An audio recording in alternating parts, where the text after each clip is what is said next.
आप देख रहे हैं अनहोनी। तो चलिए बढ़ते हैं आज की इस कहानी की ओर। ये कहानी है राजेश की। राजेश एक 25 साल का नौजवान लड़का था जिसने कड़ी मेहनत से पढ़ाई करके डीजल मैकेनिक का डिप्लोमा हासिल किया था। राजेश जब 15 साल का था तभी उसके पिता गुजर गए थे। पिता के मौत के बाद अब उसके परिवार में उसकी माँ, बड़ा भाई, बस यही तीनों थे। कहने के लिए शहर में उनके रिश्तेदार तो थे, लेकिन वो तो बस नाम के लिए ही बचे थे, जिनसे किसी भी मदद की उम्मीद नहीं थी। उसका बड़ा भाई एक मेडिकल कंपनी में काम करता था। उनकी माली हालत कुछ ज़्यादा अच्छी तो नहीं थी, फिर भी उसके भाई ने उसे पढ़ाया। राजेश को भी अपने घर की हालत पता थी, इसलिए उसने भी बड़ी मेहनत से पढ़ाई करते हुए अपना डिप्लोमा हासिल किया और अब उसकी एक वर्कशॉप में नौकरी लग गई, जिससे उनकी हालत में धीरे धीरे सुधार हो रहा था। अब दोनों भाई मिलकर कमा रहे थे तो उनकी आर्थिक स्थिति भी अच्छी हो रही थी। लेकिन वो कहते हैं ना कि जब सब कुछ अच्छा चल रहा होता है तब आपकी शांत पानी की तरह बहने वाली जिंदगी उथल पुथल होकर रह जाती है।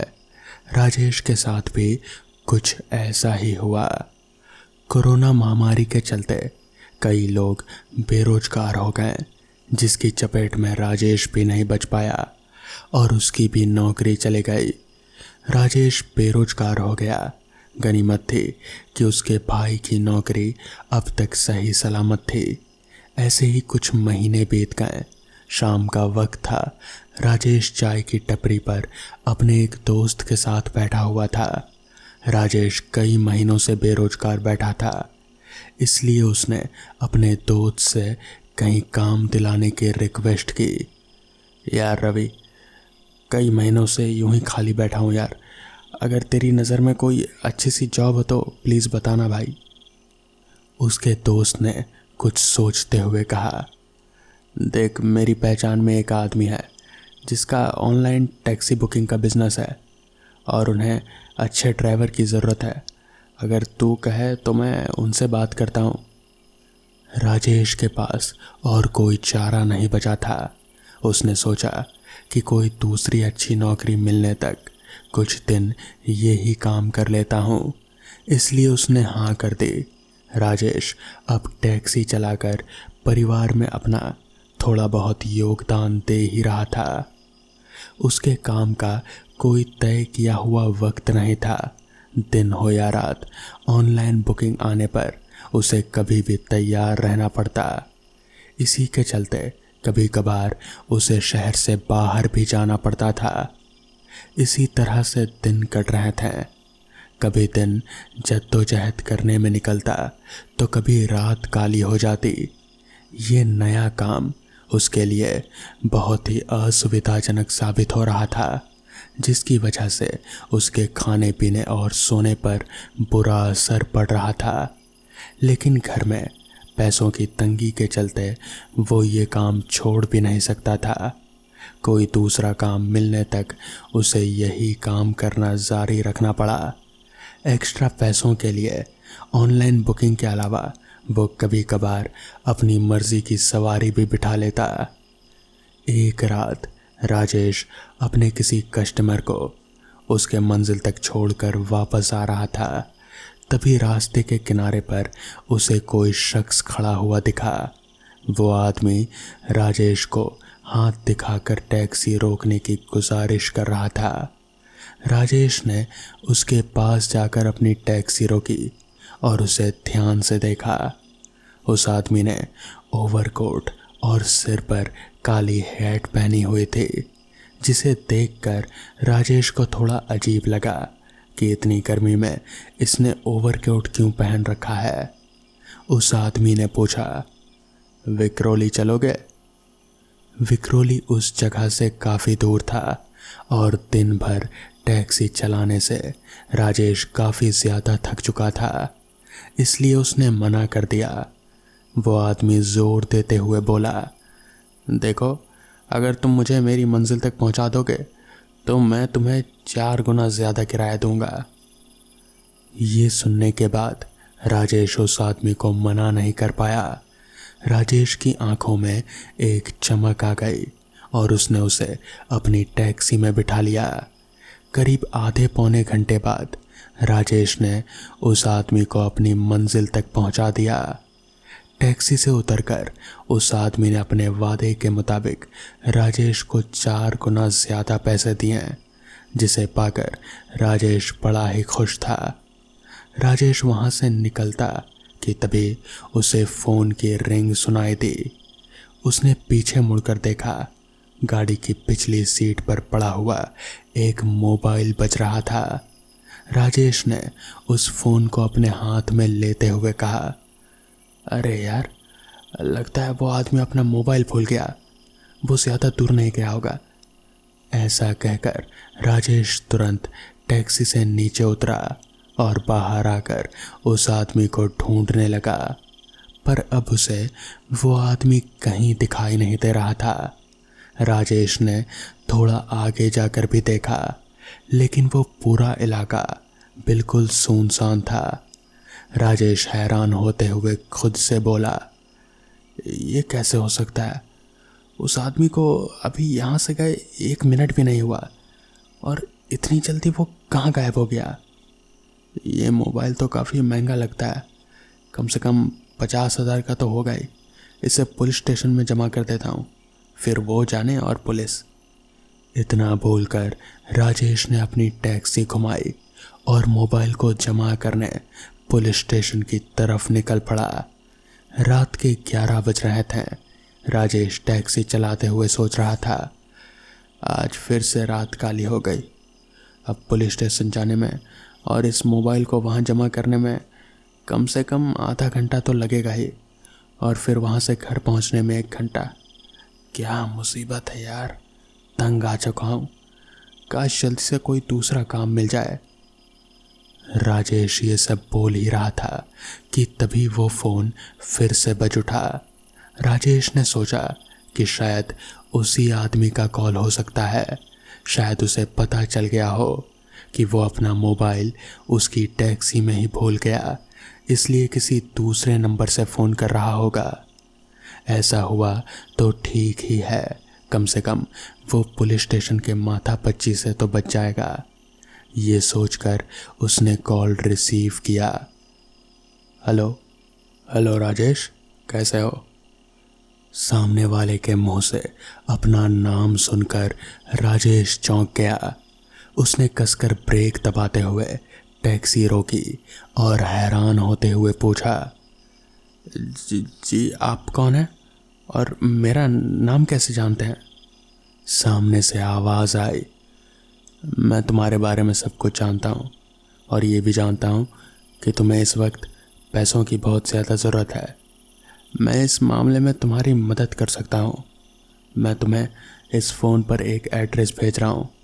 अगर ढेर सारा पैसा कमाना चाहते हो तो फिर अभी का अभी मुझे यहाँ आकर मिलो। लेकिन आप हैं?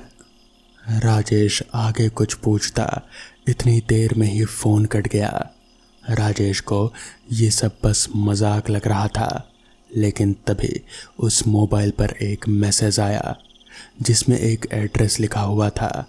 ये सब देखकर राजेश को हैरानी हो रहे थे और थोड़ा डर भी लग रहा था, मगर कहीं ना कहीं उसके जहन में एक सवाल ये भी था कि क्यों ना एक बार जाकर ही देख लिया जाए, क्या पता हो सकता है उसका ही कुछ फ़ायदा हो।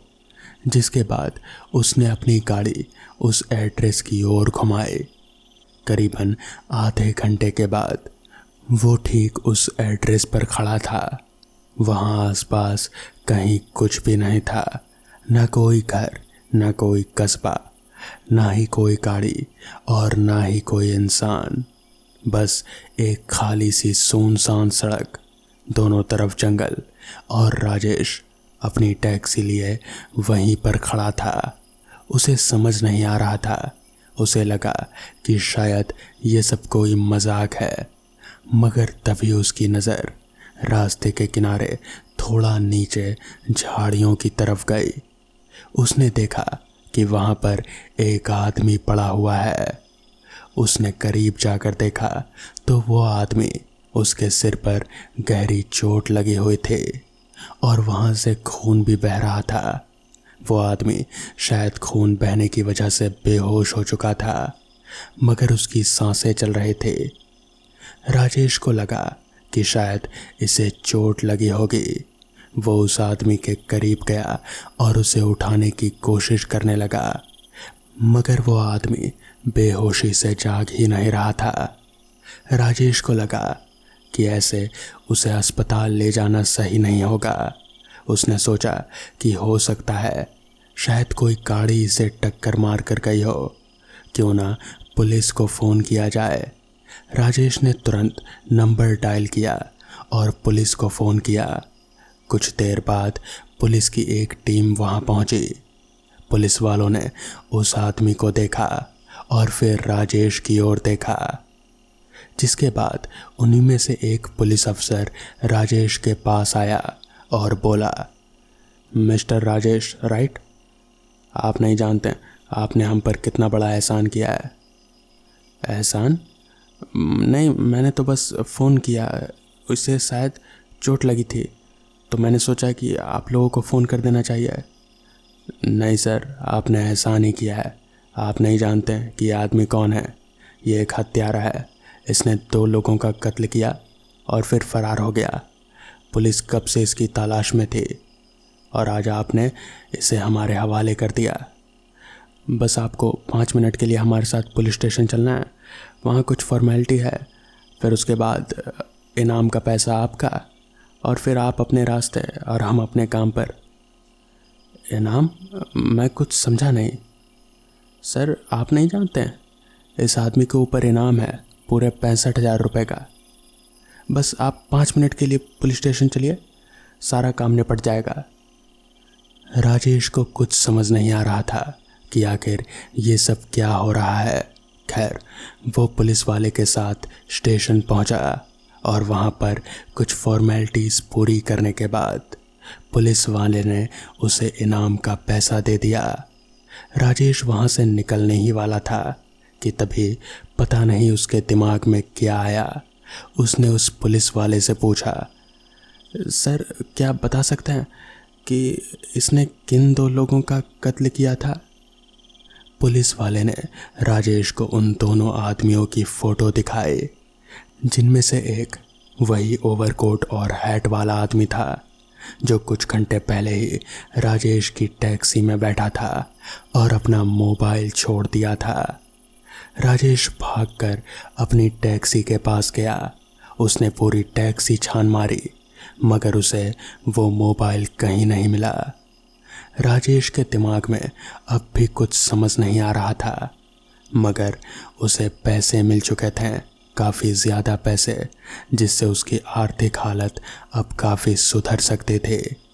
राजेश वहाँ से खुशी खुशी अपने घर पहुँच गया। तो दोस्तों, ये थी आज की पहली कहानी। तो चलिए बढ़ते हैं आज की दूसरी कहानी की ओर। बहुत दिनों से मैं अपनी लेखनी के साथ अपने भूतों की दुनिया से दूर रहा, पर कल रात मुझे नींद न आने से बेहद ही बेचैनी से महसूस हो रही थी। बहुत दिनों बाद अपने दोस्त असलम की याद हो आई। असलम मेरे बचपन का दोस्त ढाका में अपने परिवार के साथ एक फ्लैट में रहता था। उससे आखिरी बार बात हुई थी कोई 4 महीने पहले, जब हम दोनों साथ में ढाका से कोई 200 मील की दूर एक छोटे से कस्बे में किसी कारण से गए थे। वहाँ से निकलते निकलते तकरीबन शाम के 4 बज गए थे। दोनों आखिरी पैसेंजर के पहले डिब्बे में बैठे थे। डिब्बा तकरीबन खाली ही था। हमारे अलावा कोई 4 या 5 लोग रहे होंगे, वो भी अगले कुछ स्टेशनों में उतर गए। अब उस डिब्बे में हम एकदम अकेले थे। चूँकि ट्रेन पैसेंजर थी और बहुत ही धीमी थी, हम बाहर को देखते हुए आपस में इधर उधर की बात कर रहे थे। शाम हो जाने से उजाला काफ़ी कम हो चला था और तब भी बोगी की लाइटें नहीं जली थी। बोगी में अंधेरा कुछ ज़्यादा ही बढ़ चला था। बहुत देर से असलम चुप बैठा था, किसी सोच में डूबा हुआ। मैं भी अपने विचार में डूबा हुआ था कि असलम ने अचानक से एक सवाल किया। बैनर्जी दा, आप आत्मा पर विश्वास करते हैं? उसका सवाल इतना अचानक था कि मैं चौंक गया। उसकी ओर देखा तो उस बढ़ते अंधेरे में उसका चेहरा एकदम सफ़ेद हो रहा था और वो अपने आप में ही डूबा हुआ था। तो मैंने कहा, ठीक से बता नहीं सकता हूँ क्योंकि मुझे कभी उनका एहसास नहीं हुआ। फिर वो उसकी सोच में वापस डूब गया। ढाका पहुँचते पहुँचते तकरीबन 11 बज चुके थे और स्टेशन से हम दोनों अलग होकर अपने अपने घर के लिए चले गए। उसके बाद मैं अपने काम में इतना मग्न हो गया कि इस बात को मैं बिल्कुल भूल ही गया। कोई 3 महीने बाद एक दिन शाम को असलम के अब्बा का फ़ोन आया। वो किसी कारण से बेहद परेशान होकर फ़ोन पर अजीब सी बात कर रहे थे। मैं जो मतलब निकाल पाया वो ये था कि वो उसी वक्त मुझे अपने घर पर आने को कह रहे थे। मैं उसी वक्त उनके घर के लिए निकल गया। उनका घर कुछ दूर था और मुझे कोई रिक्शा ना मिलने से पहुंचने में तकरीबन 1 घंटा लग गया। घर पहुंचने पर देखा आसपास वालों की भीड़ थी, पुलिस भी आई थी। अंदर असलम की लाश पड़ी थी। उसके गले में पड़ी रस्सी से ये साफ था कि उसने खुदकुशी कर ली। पुलिस तफ्तीश में जुटी हुई थी और उन्हें असलम के टेबल पर मेरे नाम का लिखा एक पत्र मिला जो बंद था और उस पर साफ लिखा था कि वो पत्र मेरे अलावा कोई और ना खोले। इसलिए पुलिस मुझे बुलाना चाहती थी और इसीलिए असलम के अब्बा ने मुझे फ़ोन कर दिया था। मैं तेज़ी से अंदर की ओर भागा। वहाँ की स्थिति मुझे बेहद विचलित कर दी। मेरे सामने ज़मीन पर उतार कर रखा मेरे दोस्त का मृत शरीर, गले में अभी तक पड़ी वो रस्सी का टुकड़ा जिसको काटकर उसे पंखे से उतारा गया था, बाकी हिस्सा पंखे पर ही था। मेरा सिर बुरी तरह से घूमने लगा। मैं अपने पास खड़े पुलिस वाले को पकड़कर लटक गया। थोड़ी देर बाद मुझे होश आया तो मैंने खुद को सोफे पर पाया। शर्ट पूरी गीली थी, शायद पानी का छींटा गया था। मैं उठ बैठा तो इंस्पेक्टर ने सीधे अपना सवाल किया कि मैं असलम को कैसे और कब से जानता हूँ, मेरी पिछली मुलाकात कब हुई थी, क्या बातें हुई, क्या उसने किसी परेशानी के बारे में बताया था। उन्हें सवालों का जवाब देते हुए मुझे याद आया वो बेतुका सवाल आत्मा देखने के बारे में। मैंने वो भी पुलिस को बताया। अब वो लोग उस पत्र को ले आए और खोलकर पढ़ने को कहा। पत्र खोलते ही लगा जैसे मैं एक बार फिर से उस ट्रेन में पहुंच गया। उसमें लिखा था, बैनर्जी दा, मैं आपको उस दिन से कुछ कह नहीं सका और जिसके कारण मैं बहुत ही परेशान हो रहा था, तो अब वही कहानी लिख रहा हूँ। आगे असलम ने लिखा था, मैं तकरीबन 7 महीने पहले जब वीरपुर गांव में गया था और कुछ दिनों के लिए वहाँ अपने काम के लिए रुक गया। वहाँ मेरे साथ एक आदमी रहीम काम करता था। वो अपने पिता हकीम खां के साथ रहता था। एक दिन हमारे ऑफिस से कुछ रकम चोरी हो गई थी और रहीम को उसके इल्ज़ाम में बर्खास्त कर दिया जाता है। वो बहुत ही मन्नतें करता है पर मालिक कुछ भी नहीं सुनते हैं। जिस समय वो चोरी हुई थी उस समय हम लोग उस जगह से दूर दूसरी जगह काम कर रहे थे और मैं ही मालिक से ये बात बोलकर उसको इल्ज़ाम से मुक्त करवा सकता था, लेकिन मालिक के गर्म मिजाज से वाकिफ़ मैं उसको कोई मदद नहीं कर पाया। उसके बाद अगले दिन गांव के बाहर के बरगद पर उसकी लाश लटकी मिलती है और उसके अगले ही दिन उसके पिता की लाश भी उसी पेड़ पर लटकी मिलती है। सभी बहुत दुखी हो जाते हैं। मैं तकरीबन 2 दिन बाद एक बार जब उस इलाके से गुजर रहा था तो मैंने उन दोनों को उस पेड़ के नीचे बैठा देखा। दोनों ऊपर से तो मुझे दिख रहे थे, पर उनका नीचे का हिस्सा मुझे नहीं दिख रहा था। मुझे देख दोनों मेरे पास आकर कहने लगे कि अगर मैं चाहता तो मालिक को समझा सकता था, लेकिन मैंने ऐसा नहीं किया। अब वो दोनों मुझे नहीं छोड़ने वाले हैं। उस दिन के बाद से वो रोज़ रात को आते हैं और मुझे सोने नहीं देते हैं। मैं बहुत सारे डॉक्टरों से भी मिला, लेकिन ठीक नहीं हो पाया। मैं डर डर कर जीने को मजबूर हो गया था, इसलिए मैं आज अपनी ज़िंदगी ख़त्म कर रहा हूँ। पत्र बंद किया मैंने और मेरी आँखों से जैसे पानी की एक धारा सी बहने लगी। मुझे समझ नहीं आ रहा था कि आखिर असलम ने ऐसा किया क्यों। क्या वो सब सच था? मुझे कुछ भी समझ में नहीं आ रहा था। बहुत बड़ी संभावना थी कि जैसे उन आत्माओं ने असलम की जान ली थी, ठीक वैसे ही उस कंपनी के मालिक की भी जान लेने की कोशिश करें। अंततः सबसे पहले हम लोग वीरपुर गांव जा पहुँचे। घटना से जुड़े लोगों से बात करने पर बहुत सारी जानकारियां सामने आई। रहीम के परिवार में उसकी पत्नी रजिया और उसकी एक बेटी सारा, जो इस हादसे से एकदम टूट चुके थे। वो 2 वक्त का खाना भी उनको मुश्किल से नसीब हो रहा था। रहीम के मालिक हरीराम जी से मुलाकात होने पर मालूम हुआ कि जब उस चोरी की तहकीकात हुई थी तो पुलिस को दूसरा आदमी मिला जिसने खुद चोरी कर रहीम को फंसा दिया था। पहले आत्मा ने उस आदमी को मार दिया और अब हरीराम जी को परेशान कर रहा था। मैं अपने साथ एक बहुत बड़े ओझा को लेकर गया था। उस ओझा ने सारी बातें देख सुनकर उस पेड़ के नीचे एक पूजा का आयोजन किया। पूजा में दोनों आत्माओं को अविवाहित कर उन्हें अपने सामने किए गए कार्यों के कारण पूछा तो उन्होंने अपने घर की दुर्गति की बात कही।